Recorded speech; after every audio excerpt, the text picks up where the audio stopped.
Hello everyone. So we are mm,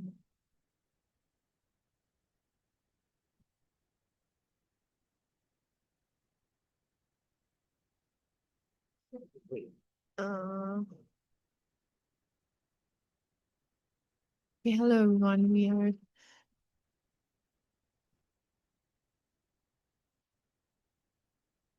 doing chapter 24, Child and Adolescent Mental Health of illustrated textbook of Pediatrics today. Features of child mental health. Good mental health in childhood and adolescence is a stronger predictor of high satisfaction in adult life than any other factor, including balanced education or physical health. Mental health is an integral component of good medical care as physical assessment and management of maltreatment. Mental health is complex, is seldom a single cause for a mental health problem. Ecological, psychological, and social factors all contribute to its evolution.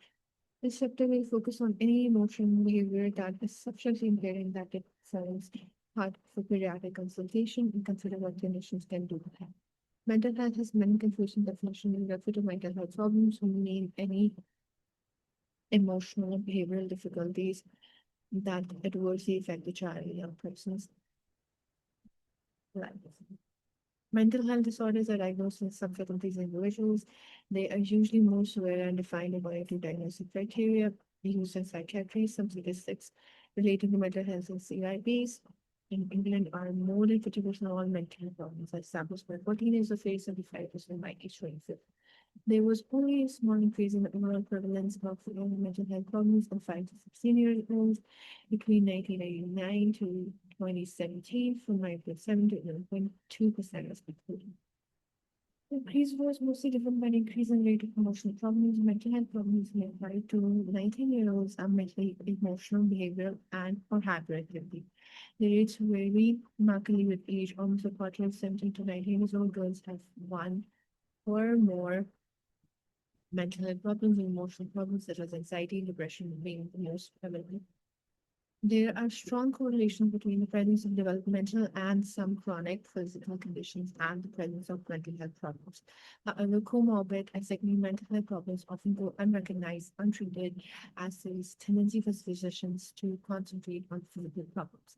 Failure to do so leads to poorer quality of care, poor glycemic control, increased renal and retinal cardiovascular complications, diabetes mellitus, or worse outcomes such as educational attainment, employment, dependence on welfare, reduced life expectancy. Many children and young people with a mental health problem initially concern non-mental health professionals about their problem, although the overall prevalence of mental health problems in CIPs increased only slightly between 1999 and 2017. This constitutes a concern about the effect of COVID-19 pandemic on global mental health.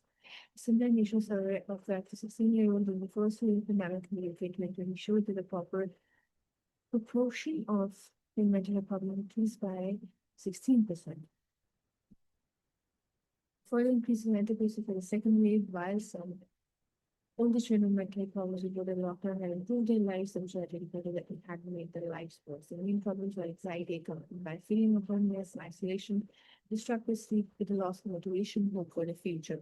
This was accompanied by an increase in panic attacks, even worsening eating disorders, self-harm, and maltreatment. They had particular concerns relating to disrupted schooling and its effect on the education attainment, exam, future employment, and university places, was a risk for CIPs of developing serious illness from COVID was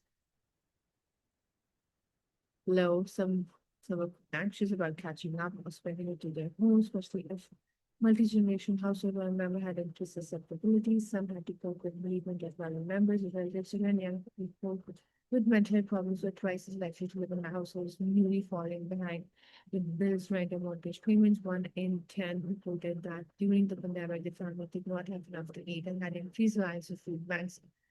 Socioeconomic conditions also markedly affected ability to access home learning and have service study. There were reduced access, availability of support for mental health problems, such as school counseling services, as well as reluctant to attend hospital emergency departments during the pandemic. How to ask emotional and effective history taking, so when explorative, non-judgmental, and empathic. It allows complex issues to be explored. It's best to interview both parents if possible. Consider the quality of the relationship and the parents' mental state. Ask open questions and, where possible, ask directly about feelings. Assess the attitude of the parents to the child and the person. Obtain examples of the problems and estimates frequency, severity, duration, and impact it has on child or young person and family. Good way to approach this is to ask for a description of the normal day or ask what happens between getting up and going to school. This grounds the problem in the actual behaviors and limits judgment and blame. It affords CYPs an opportunity to challenge or qualify the description. Other situations that can reveal a lot about what is going on, including these as the bedtimes and worth gathering information. Potential mental health problem by chronic physical conditions showing high rates of mental problems, so particularly emotional problems such as anxiety and depression, increased rate of complete suicide. Some conditions of epilepsy associated with markedly increased risk. Epilepsy lead on child, the coordination on advanced,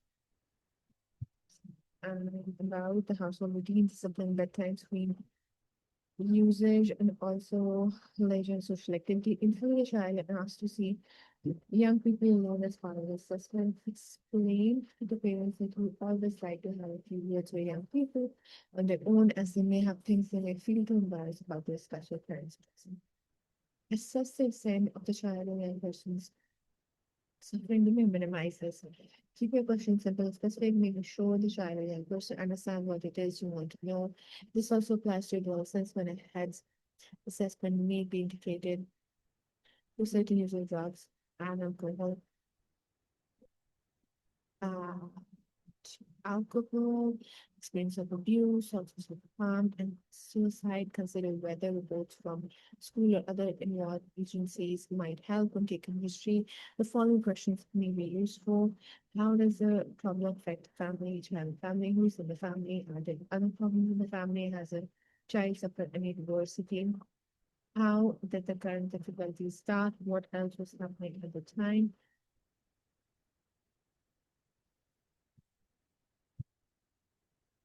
This is standard medical history. However, the next second question would be, how do you respond to that? Why do you think about it? What do you think about it? What is the child or something? What worries everyone most? What are you doing about it already? Are there any times when it gets better? When talking to adolescents, asking them to rate their mood in the last fortnight on a scale of 1 to 10 gives a useful baseline. The following approaches possibly help with clarifying their thinking. To explain that further, challenging the assumption, if this is always the case, requesting evidence why you say that, exploring the patient consequences, how it does act. Questioning the question, why do you think that I asked that? How mental health problems evolution. Mental health problems are complex and they seldom single cause. Factors in their evolution span biological, physiological, psychological, and social brains. We will describe those factors in turn, then bring them together in a biopsychosocial formulation. Biological factors, genetic factors, important etiology of many health problems. For autism spectrum, ASD and attention deficit, ADHDs, genetic factors are important in determining neurobiology that underpins them. The heritability of ASD is estimated as being at 80%, and heritability estimates for ADHD ranging from 70 to 90%. For disorders such as anxiety, which are less clearly of a developmental nature, genetics of amnesia is still of native knowledge, but less is known and heritability is lower. Early biological adversity is an important risk factor of developmental conditions and mental health problems. These include prematurity, exposure to toxin, neutral, alcohol, serious illness and infancy meningitis, some chronic conditions that will sickness, psychological, psychological, social challenge all in one. Developmental status is important to ascertain when assessing mental health, whether or not a child has a known specific developmental diagnosis. It may be that a behavior that is thought to be abnormal is in a child with development delay, normal for the development age, specific problems of communication, interaction, and that behavioral inhibition will affect the child's ability to respond in a constructive way to frustration and other challenges. Boys are consistently more likely to have behavioral disorder across age group. In primary school, both boys and girls have similar levels of emotional disorder, but in secondary school, and especially in young adulthood, we must have higher incidence of emotional problems. This is effect of chronic illness, biological, direct effect on neurology, either from condition itself, such as epilepsy or treatment, all corticosteroid periodics is psychological, often marked by similar psychological process to treatment with both denial and over-acceptance of possible adverse results. Social effect on family, wide ranging and complex difference from peers, becomes increasingly important difficult in adolescence. Psychological factors are the same. Children develop views and make attributions around themselves. Most children experience praise and success, development problems, and behavior responses. Language impairment, child inability to verbalize feelings or express them in behavior problems. If this is not appreciated early on, this will escalate. ASD, autism spectrum disorder, difficulty by the child. Understanding something, even quite subtle changes can lead to avoidant and often extreme behaviors. ADHD, it has expert for thinking, and so frequently lashes out or shouts when frustrated. This is enough for areas of their lives to develop a sense of innocent confidence self-worth. Those who do not are at increased risk of developing emotional behavior disorder, which in turn may breed further shame and failure. Psychological, these start as psychological, I think, yes. Self-esteem, children who do not consider themselves worthwhile and valued by others when play safe and not attempt new activities or explore new situations without fear of failure. This restricts the development of coping skills and knowledge of the world generally. It can also be a vulnerability factor for depression, anxiety disorders. Children who lack a belief in their own worth may adopt extraordinary and problematic behaviors in order to attract the attention and acclaim of others. Repeated failure, academically or socially, will undermine self-esteem, as will some disorders themselves, dyspraxia and races and fecal swelling in particular. An important source of low self-esteem, however, is a child's parents either because of their own low self-esteem or because of abuse, emotional, sexual, or physical neglect. Cognitive style, as children grow older, their thinking style evolves from one that is concrete to one that is able to cope with thought. Below the age of about 4, thought is fundamental egocentric, with the child being at the center of the world. During middle childhood, dominant mode of thought is practical and orderly but tied to immediate circumstances, specific experiences, rather than hypothetical possibilities, metaphors. Not until the mid-teens does the results adult side abstract thought begin to appear. Adjust the way you talk to children to be compatible with their thinking style. Social factors, early relationship and attachment. The first 2 months of life, infants are not fussy about who responds to their needs. From 3 to 6 months of age, they become more selective, demanding comfort from one or two caregivers. By age 68, they are particular about who responds to their needs of wholesome, especially when distressed, and show deep for separation anxiety if their main caregiver is not there. If tired, fearful, unhappy, or in pain, they will cling to them and be comforted by the person as individual. At this time, child learns to crawl as well as able to leave her primary caregiver and possibly encounter danger. The development of attachment behavior allows infant to keep track of their parents' whereabouts and resist separation. This close attachment relationship derives from social interaction and the parent's sensitive responsiveness to the baby's needs, not from any blood. It need not be a biological parent, although it usually is in personalizing as being a particularly close relationship within which the child's development trust, empathy, conscience, and ideas is promoted, forming a prototype for future close relations. The child's primary source of comfort, providing the principal method of coping with stress, fear, anxiety, pain, etc. Children have never had the potential for close, secure attachment. Relationships in the early years are at risk of growing up as self-centered individuals who seek the affection and attention of others but have difficulty with close personal relationships and the learning to conform with social rules of conduct.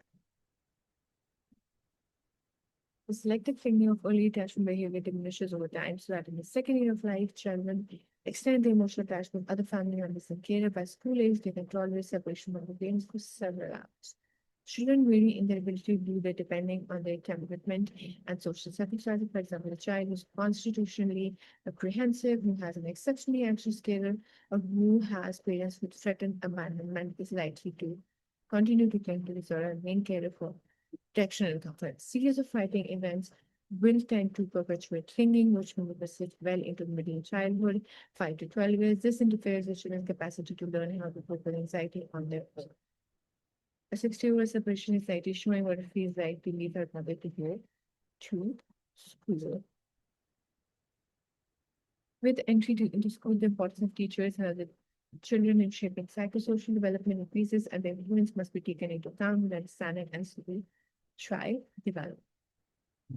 Young children in relation develop close attachment relationship with their mother, or in case of separated from their mother, may develop separation anxiety. If admitted to hospital, should be able to have a parent stay with them. The worst life experiences in the family and worst childhood experiences is used to describe a wide range of stressful traumatic experiences that children and young people can be exposed to while growing up. Maltreatment of children and yeah, okay, this was in previous chapter. Family relationships are for most children the source of their most harmful emotions. Similarly, parents have more effect than anyone else on children's social learning behavior. The ecological model of child development indicates that families are generally the most potent environmental influence on child's mental health. They are not all powerful, since a predisposition to particular childhood emotional and behavioral problems can be inherited by family influences. Interact with this so that the word disorder may or may not emerge. Not all disorders have the origin in family adversities. Some may stay in eating right independently of them. Nevertheless, non-genetic contribution of family interactions to emotional and behavioral disorders is often substantial, and the mechanisms whereby they produce disorder are various. The following are some of the known risk factors and the discord between family members: parental mental ill health, especially maternal depression, bereavement, divorce, and subsequent loss of parent figure. In some cases, some intrusive abduction, uh, lack of parental authority, physical and sexual abuse, emotional rejection, or excessive criticism,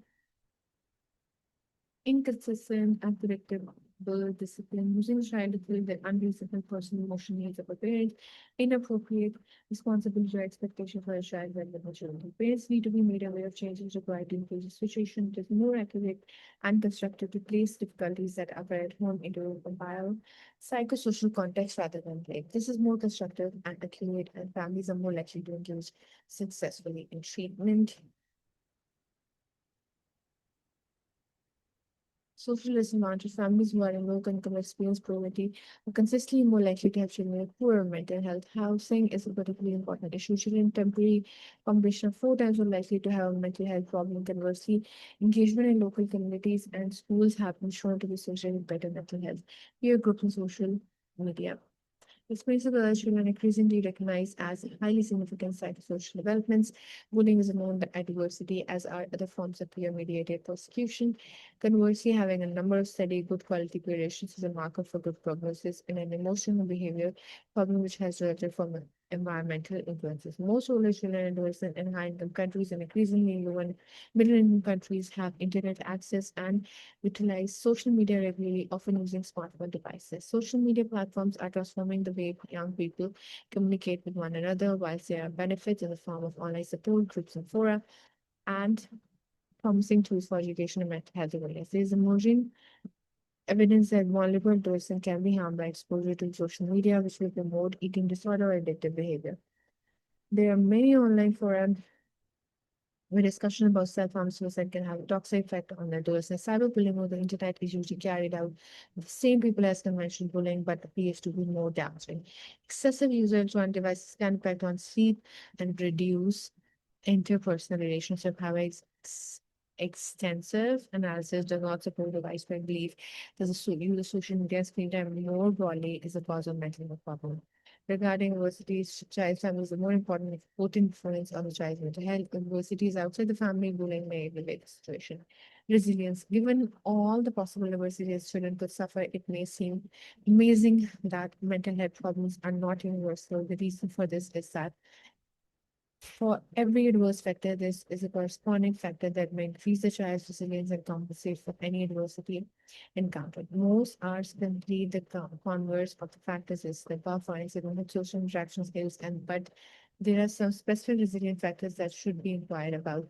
Time spent together, the family, meals eaten and family, regular exercise, regular sufficient sleep, absence of bullying. Putting it together, the bios psychosocial combination. Once you have a wide range history The four fee structure can be used as biological, psychological, social factors considered under the headings predisposing, which usually cannot be helped, precipitating, which are used for an explaining the situation, perpetuating factor, which are ongoing and usually the easiest to target, and protect, which contribute to resilience and can encourage. You can use this information to create a story with the family of what is happening. This will be more useful than any single explanation of the child's predicament, and it can be used to develop wide-ranging helpful interventions for a specific example.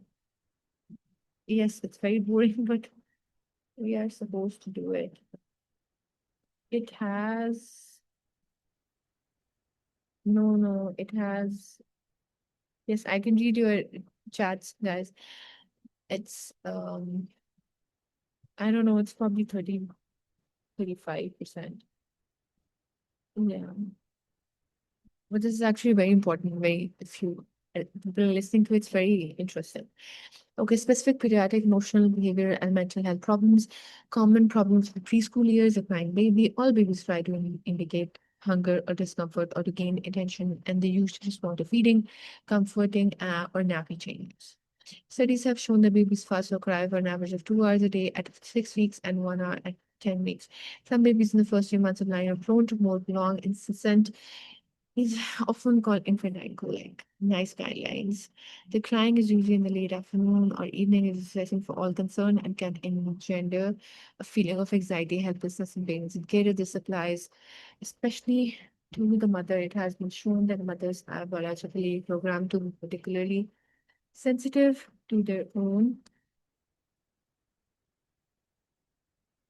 baby's cry. They complain that the baby is always crying, also be pointed to serious level of stress and a warning of potential or actual child malnutrition. Mothers are often concerned that crying signifies hunger, so insufficient milk. Breastfed and the baby is sucking well at the breast, has at least 6 wet nappies a day, and weight is increasing. As suspected, mother can be reassured that their baby is getting sufficient milk. If necessary, face-to-face assessment, positioning, and attachment, and further advice can be obtained from breastfeeding support services. Formula-fed infants are often changed to different brands, but without improvement. Causes a thorough history, including details about feeding and examination, must be performed in normal weight gain.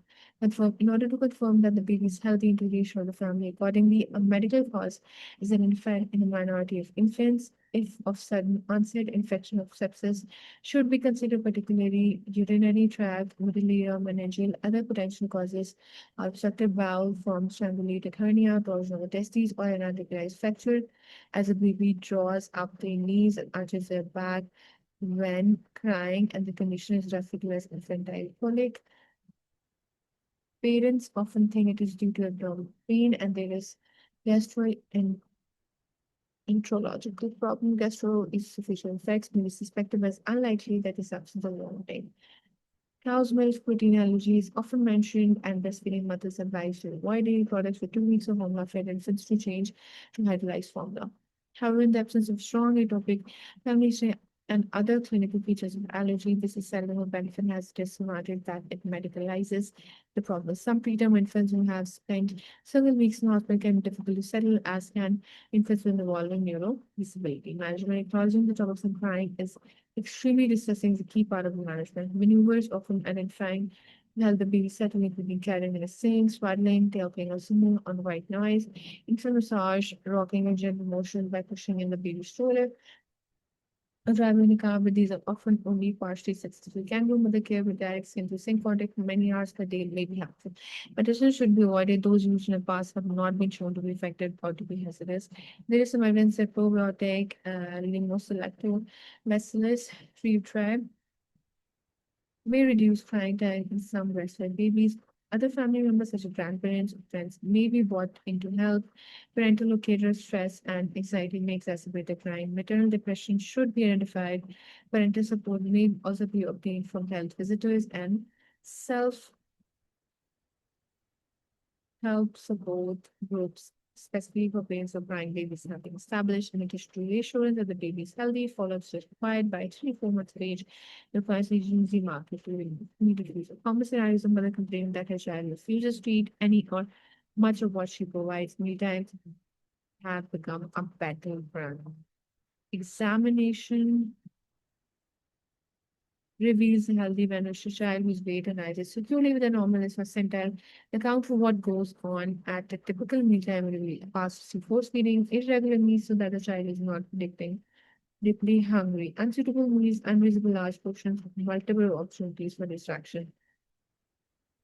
Most importantly, how much does a child eat between meals? When an initial child is getting food from somewhere, not all parents regard sweets and crisps as being food. Some mothers file concerned about their child's apparently food intake, provide little variety in the child's diet, for strategies for dealing with meal refusal, see okay, sleep-related problems. Okay.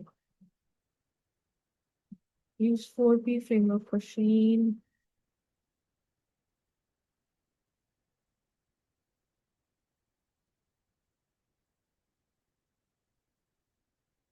Sorry, excuse me.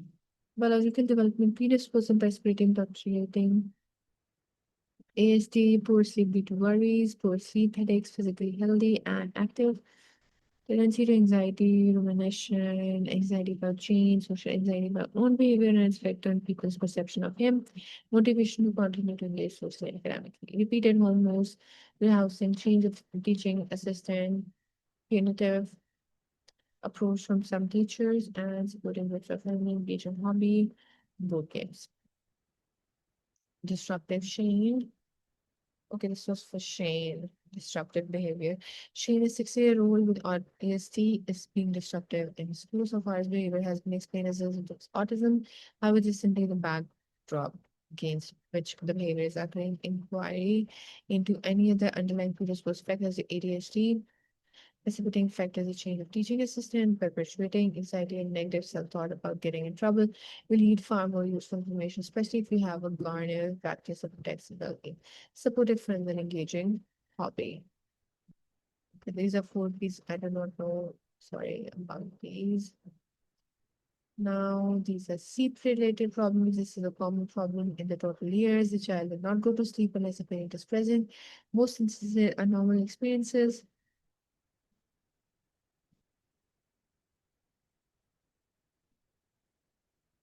Of separation anxiety, but there may be other obvious reasons for it which can be explored in taking a history, supplemented if necessary by the parents keeping a prospective treat diary. Strategies for meal fusion emerges parental serve nutrition methodology chart, discipline, parenting, family history, eating problems, parenting style. What do others say is a part of broader behavioral problem? How much food is eaten between meals? Food diaries, strengthen child's intake over a number of days. Advice long as offered wholesome food with adequate range. Children are remarkably good at eating an appropriate quantity of food when allowed reasonable choice, as it is impossible to force a child to eat. Avoid confrontation at meal times.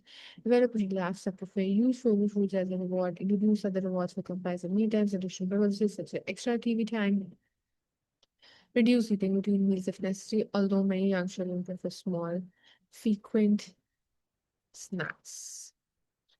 We were doing settling at bedtime. This is when a child not settling at night. Too much sleep in the late afternoon displays sleep excitement, not waking child in the morning because it did not settle until later. The previous night, separation anxiety, overstimulated or overwrought in evening, kept away by siblings or noisy neighbors or TV in the bedroom or uncomfortable, too hot or too cold. Erratic parental practice. No bedtime routine to cue child into sleep readiness, sudden removal from bed to go to bed without prior warning to wind down. Use of bedroom as a punishment, dislike of darkness and silence, nightlight, and playing story tales can be helpful. Some chronic physical conditions may be associated with sleep problems, itch, pain, and cough. And many cases will respond to simple advice, creating a bedtime routine which cues the child usually have why it is required. Check not thirsty and hungry, bath, pajama, teeth, stories, and toilet bed. Telling the child to lie quietly in bed until she falls asleep. Looking like the children cannot fall asleep to order. Although that is what everyone tells them to do, having a period of an hour before sleep time when the child is not on all the screens. If that advice does not resolve the problem, a more active intervention may be required. This involves parents impossible imposing a graded pattern of lengthening periods between tucking their child up in bed and coming back after a few minutes to visit, but leaving the room before the child falls asleep, even if they are protesting. Objectives provide the opportunity for the child to learn how to sleep. Policy blown a skill not yet developed. More effective cases may require specialists, especially being at night. This is normal. Some children cry because they cannot settle themselves back to sleep without their parents' presence. This is often associated with difficulty settling in the evenings, which should be treated first. Some children who can settle in the evening will be unable to settle when they wake in the night because the circumstances are different, despite a darker. Graded approach described above for evening settling can also be used in the middle of the night. Parents find it helpful to take alternate nights on duty to share reported nightmares. Their bad dreams, which can be recalled by a child, they're common, really requiring professional attention unless they occur frequently or stereotyping content, indicating a morbid preoccupation or a symptomatic for a psychiatric disorder, a post-traumatic stress disorder, unless a disorder is suspected, reassuring the child, as a family will usually suffice. Night sleep terror, they're different from nightmares, typically occurring about 1.5 hours after settling.